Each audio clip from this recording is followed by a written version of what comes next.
Hello. Hello, and hope you are doing well on this, at least here in Mallorca. It is a very beautiful day. And yeah, there's something interesting about moving and really finding ourselves in our very much out of our comfort zone. All these things have been going on that haven't really been typical responses in which we normally respond, my beloved and I. And so when I'm uncomfortable, when I get stressed, when I'm having a hard time to cope, perhaps even with hard feelings, I rely, as a recovering good girl, I rely on getting busy.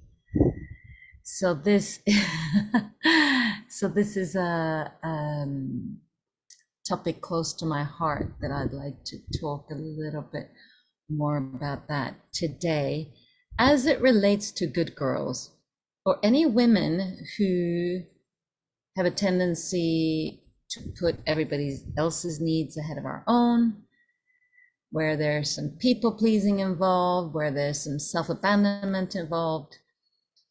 And for any one of you that have a hard time to set really healthy personal boundaries, this is when we a lot of the time when we feel then awkward, uncomfortable, it's getting busy could be a really easy way for us to avoid those feelings. So I know so many of us have the tendency to put everybody else's needs ahead of our own. I certainly get that. I've certainly been there. And if there's a smidgen of good girl in you still, you want to be liked, you want to be helpful, you certainly don't want to let anybody down. But the challenge, or rather the truth, is that you can't pour from an empty cup. So all this getting even more busy in serving others, getting even more selfless in how can I be of even more service? How can I, be helpful, kind? It's actually in our nature to a certain extent. I mean, no, it's in our nature to be kind and helpful. But when we learned from an early age that being selfless was a way to be accepted, to be loved, to belong, then that's when it gets a little bit tricky. So what I learned, perhaps the hard way, is we need to rest. You might hear quite a bit of wind around me because not only is it quite windy, but I've got a couple of fans on as well. But anyway, when we are running around checking off every box on the to-do list, maybe you're responding to every ping on your phone. Maybe you're saying yes to every request that you get. In those moments, if you don't really pay attention, if you don't really get very sensitive to what's really important to you, and very often the body can let you know that, we can risk losing ourselves in the whole piece. Now, for many of us, the world told us that it's our job to please, to be there for everybody else. Maybe even be everything to everyone. Maybe you learned that your worth, you've got your sense of self-worth through sacrifice, through service, through being so available. But when you are serving from perhaps an empty cup, who are you actually serving? You're not, well, you might be on paper serving everybody else, but even then it's not really coming from a place of sincerity or authenticity or self-empowerment. And you know, when, at least in my experience, when I was just always so available and so helpful like that, as good girls are, it could leave you, well, in my case, running on fumes, like being depleted, burnt out, but you could also get a sense of feeling resentful.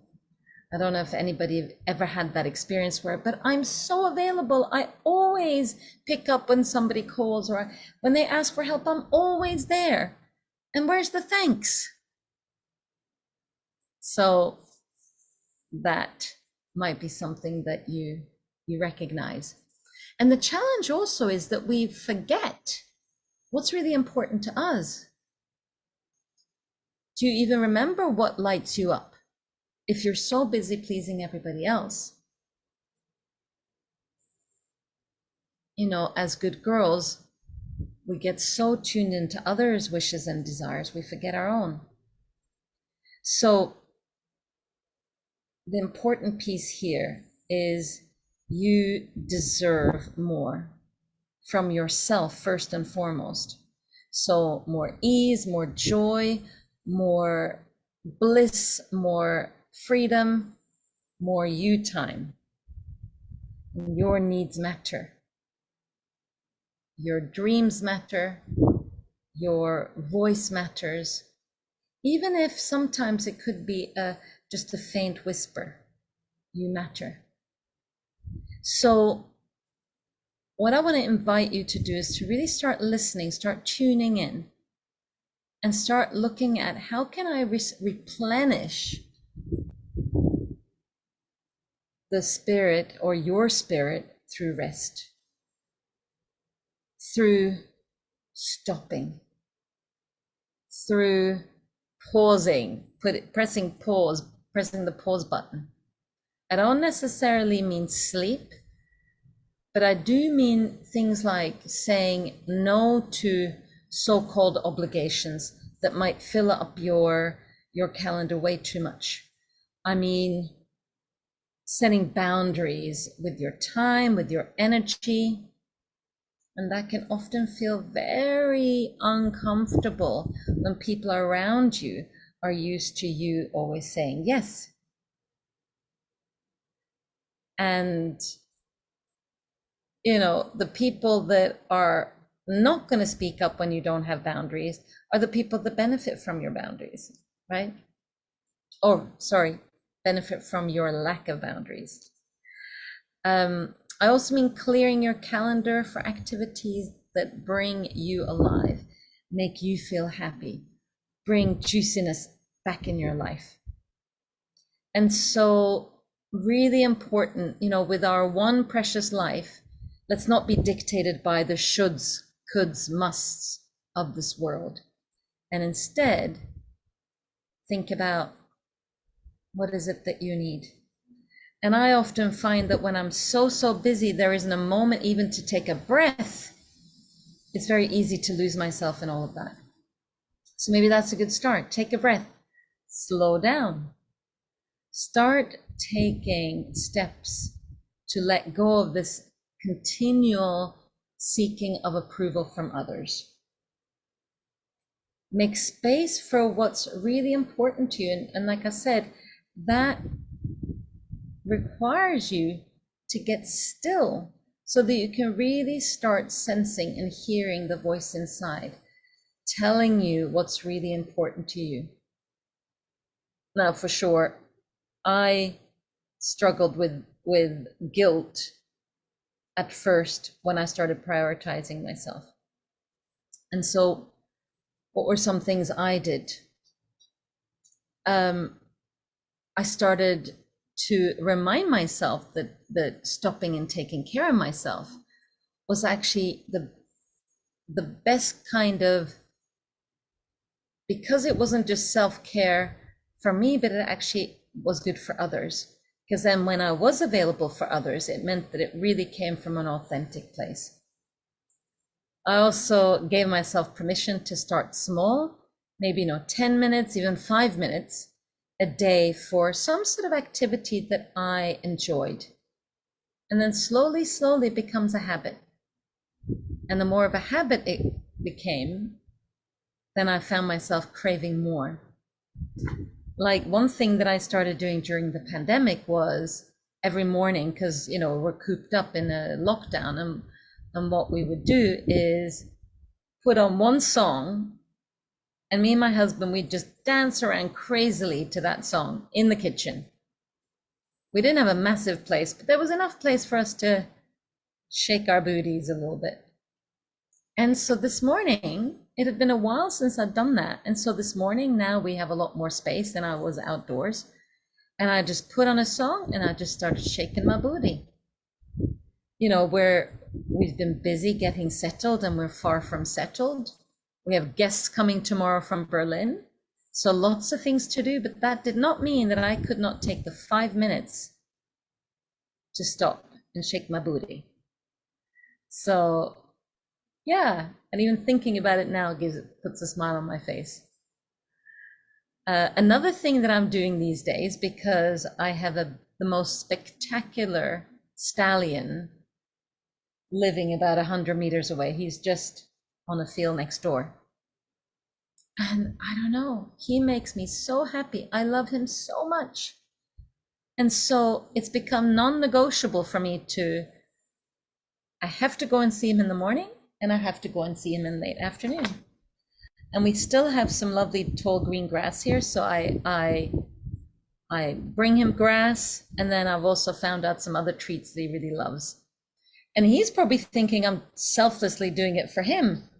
For me, it's so wonderful. I'm in nature, and I'm next to this spectacular being that, oh my God, my heart bursts open with joy.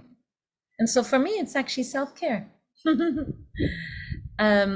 I also put certain things in my calendar, self-care, and that way I'm also honoring it like any other commitment.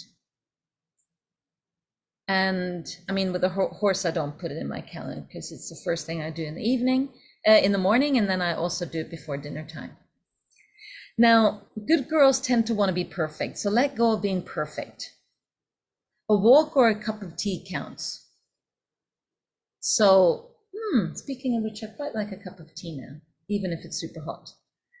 And it's important to also check in with your inner critic, because what I noticed that I was always seeking approval through that inner critic, and of course I would never get it because it would never be enough. So I really realized that I owed it to myself to really step into my own needs rather than what I thought was expected of me. And it was a long journey. It's not like 2 weeks or 2 years even. This went on for a long time. And I suppose, let's not forget that my counselor over many, many years was a huge support in supporting me and guided me through sometimes what felt really difficult or even scary. So bottom line is, be patient with yourself. Start small, get support, and don't discount any small step that you take. You'll get there. Most importantly, keep choosing you. And so on that, speaking of self-care, very important to rehydrate in the heat. So for now, thanks for listening. I'd love to hear any thoughts, any comments you had listening to this live. And till next time, from my heart to yours, all the best with self-care, self-prioritization, self-worth. Bye for now.